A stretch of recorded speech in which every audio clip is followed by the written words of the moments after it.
uma das estreias do segundo semestre de 2018, na Cena Teatral de Porto Alegre, é o espetáculo 57 Minutos, o tempo que dura esta peça. A montagem tem texto, atuação e direção de Anderson Moreira Salles. E o Anderson, em 2015, ele ganhou o prêmio Açorianos de Dramaturgia pelo espetáculo Lugin. Anderson, é uma das propostas do teu trabalho investigar a cena na sua complexidade, né? Em texto, direção, atuação, você cumprindo esses vários papéis. No caso dessa montagem, né, como foi todo esse processo, quais eram os temas que você queria abordar?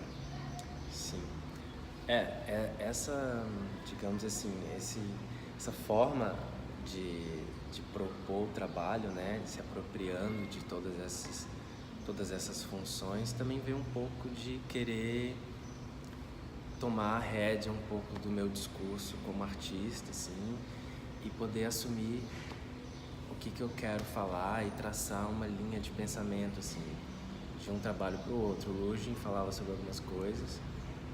Esse novo trabalho fala de outros assuntos que eu não abordava antes, mas são assuntos que eu queria falar sobre identidade, de alguma forma, da construção da identidade brasileira, assim por dizer, e ao mesmo tempo não queria fechar ao que estava acontecendo no Brasil, assim, todo esse panorama social, político que a gente vive.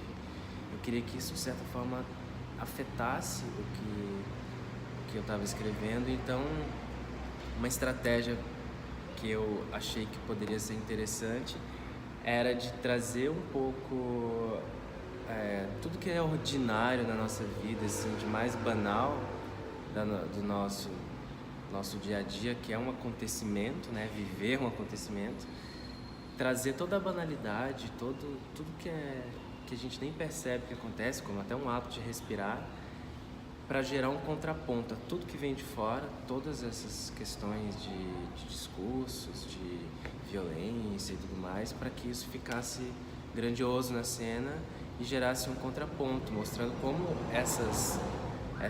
todos os acontecimentos que nos rodeiam vão construindo a nossa identidade pouco a pouco. As cotas não produzem algo de bom a longo prazo para as pessoas que são beneficiadas por isso. Depois de mais de 40 anos... Bom, e como é que é o processo de pesquisa da cena? Você trabalha sozinho, atua, né? No caso de a gente fala de um monólogo aqui, né? Se a gente for pensar, né? Sim. E também tem muito na tua dramaturgia de uma autoficção também, né? Como é que foi, então, buscar esses elementos pesquisando sozinho? Sim, é um desafio sempre. Eu não diria nem que... Não é nem um pouco prazeroso estar sozinho e fazendo isso, mas é uma proposta também. Claro que eu faço outros trabalhos. O Lugin, por exemplo, foi o meu primeiro trabalho solo. Depois dele eu já fiz mais 2 espetáculos com uma grande quantidade de artistas envolvidos, e dessa vez estou fazendo de novo, porque às vezes a gente sente uma necessidade de falar alguma coisa que é muito interna, assim, que às vezes você não encontra ressonância imediata nas outras pessoas, nos outros artistas. Então é uma estratégia trabalhar sozinho, e é um desafio, porque você tem que desenvolver uma disciplina extra, além do que você normalmente tem, para conseguir vir criar, porque a gente está suscetível a passar por momentos difíceis, de não conseguir produzir, de entrar em crise e tudo mais. Então você vai desenvolvendo pequenas estratégias, assim, para se filmar, por exemplo. É uma coisa que eu sempre costumo fazer, que para mim funciona. Ter o olhar externo que eu não tenho nesse caso de um diretor ou de alguma outra parceria artística, eu tenho com uma câmera, que eu me olho e vejo o que está sendo produzido. Então é uma forma de trazer esse olhar de fora, assim, como espectador. Isso me ajuda muito. Mas eu acho que o trabalho solo, ele tem essa característica de você poder se apropriar muito do seu discurso. Claro que é interessante tudo que surge a partir do contato.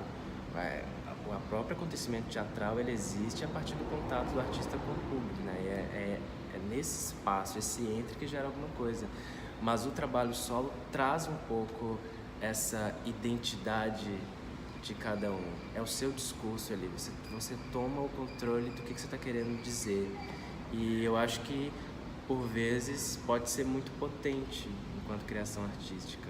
Os principais efeitos da adrenalina são aumento dos batimentos cardíacos, aumento da pressão arterial, dilatação das pupilas, estimula a produção de energia extra, transformando gordura em açúcares, abertura dos brônquios pulmonares, produção de secreções pelo trato digestivo e aumento da produção de suor.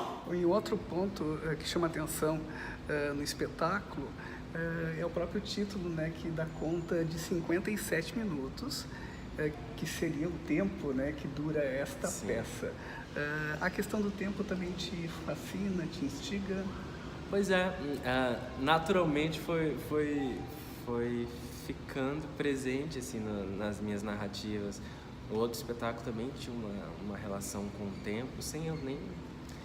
Eu me apropriei disso, mas não era algo que eu pensava em falar. Esse agora também eu nem me preocupei, eu estava pensando em outras coisas e de repente surgiu a ideia de vir esse título e agora se tornou algo presente no espetáculo de novo, o tempo como uma metáfora de tudo que está acontecendo, assim. E não é nem uma vontade de dominar, sabe, assim, porque a minha relação com o tempo, inclusive, é muito caótica, o que é um paradoxo eu querer falar tanto sobre o tempo e me organizar tão mal com relação a ele no dia a dia.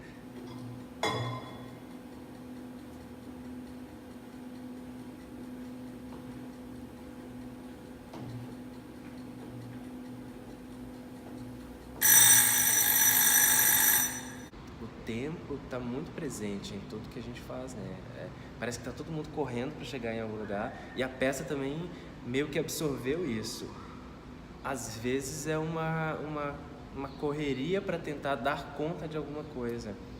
E os 57 minutos podem acabar se o espetáculo está em construção, ele está construindo, a identidade dele está sendo construída a partir do encontro com o público, mas esses 57 minutos pode acabar sendo um dispositivo de fazer uma reflexão sobre o que está acontecendo, para onde a gente está correndo, sabe? De que a gente está correndo e para onde nós estamos indo. São perguntas que eu ainda não sei dizer, não sei respondê-las. Acho que ninguém sabe. Acho que ninguém sabe, né? Acho que não saberemos. Tá bom, Anderson, muito obrigado. Valeu. Eu que te agradeço. Um abraço. Obrigado. Quando eu nasci, um anjo louco, morto, curto, torto, veio ler a minha mão. Não era um anjo barroco, era um anjo muito pouco, louco, solto em suas asas de avião. E eis o que o anjo me disse, apertando a minha mão entre um sorriso de dentes. Vai, bicho, desafinar o coro dos contentes.